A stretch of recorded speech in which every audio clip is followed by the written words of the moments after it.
You gotta keep your eyes open, cause they're always on the creep. They're plotting and they scheming while you're dreaming in your sleep. Believe what you want, turn the dial if you ain't feeling me. Unless you gain the knowledge, everything's a conspiracy.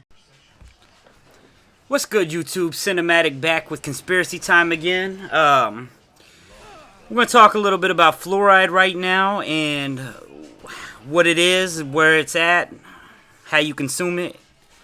Basically, fluoride is made by the burning of aluminum, which makes it a toxic waste.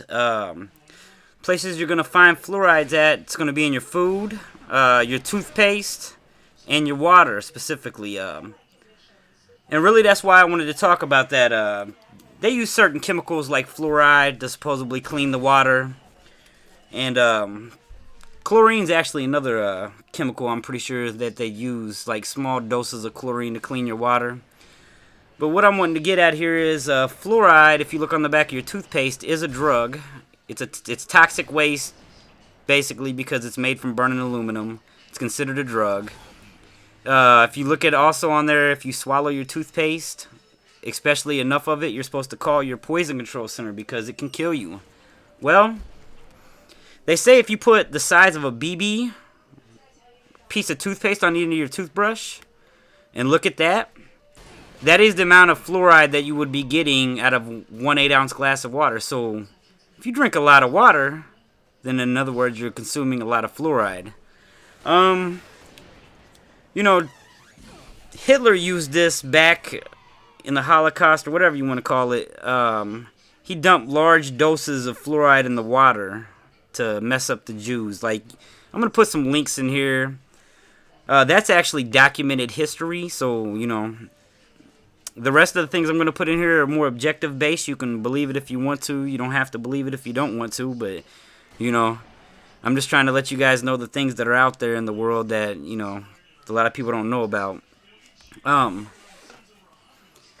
Which I guess is going to be kind of different than my normal one. Normally I talk about that for just a second and then I put all the information in there, but this time I was going to talk about a few other things like processed food, all that kind of stuff. You know, if you do a lot of research and study, and I'll probably do some conspiracy times on these later on, but, you know, I'm just giving you guys a little advanced time to go research if you want to do some research on it. They're looking at processed foods to be one of the reasons that we're all getting diabetes, and a lot of people are like, I ain't got no fucking diabetes, what are you talking about? Well, the studies say that after 2000, 1 out of every 3 kids will end up having some kind of diabetes, either now or later on in life.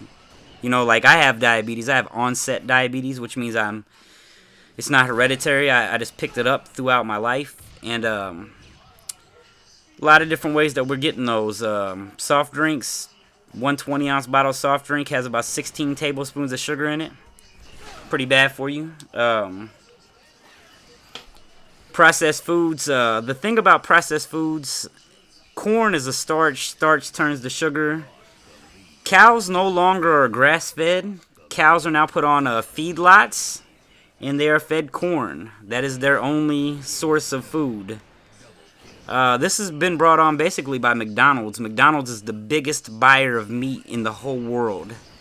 And they need lots of meat, so they've basically converted, instead of having cows on farms, I mean, we still have cows on farms, don't get me wrong, but the majority of meat you buy in the store now, or at any fast food restaurant, or any fine dining restaurant, has came off a feedlot, and that's where they feed them corn. They've even went so far as to feed the chickens corn.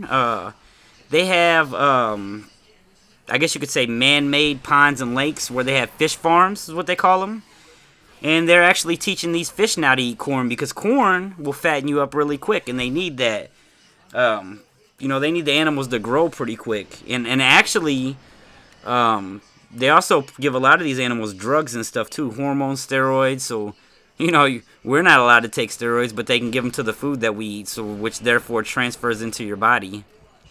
I mean, these are just some things to think about, you know, what's going on in the world. Like, I know a lot of people probably question, you know, me doing this series, like, why is this guy doing this stuff, like, talking about this kind of stuff?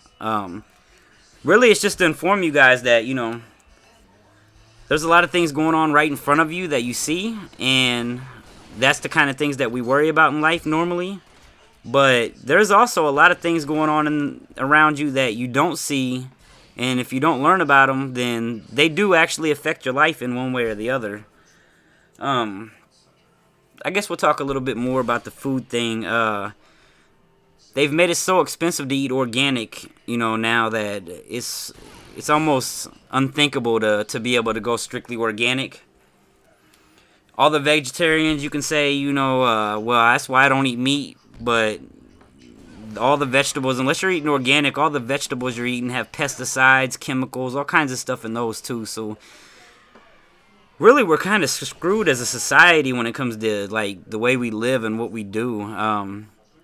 I've went to diet since I've had diabetes. I went to diet soft drinks, and I've noticed a big drastic change in my health and everything. But at the same time, even diet soft drinks are still bad for you. So the sugars, the stuff they're putting in there, the sweeteners, we might find out 5 or 10 years from now that people are getting cancer and things from that. So you never know these days. Like, it's really hard. I mean, it makes you think about what you eat and what it's actually going to do to you, because I honestly, up until the last 5 or 6 years, I didn't give a shit. I went to McDonald's because I liked it. I went to Burger King or Wendy's or wherever it is, KFC, and I never thought about, what is this food going to do to me. But then you sit back home and you think, well, I could cook at home, but it's better for me, but is it really going to, be that much better for me? What's it doing to me? What's in it?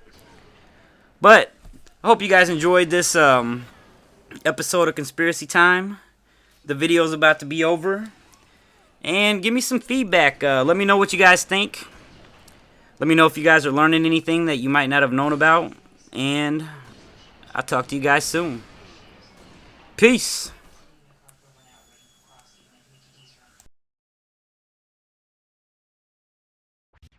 You gotta keep your eyes open, cause they're always on the creep. They're plotting and they scheming while you're dreaming in your sleep.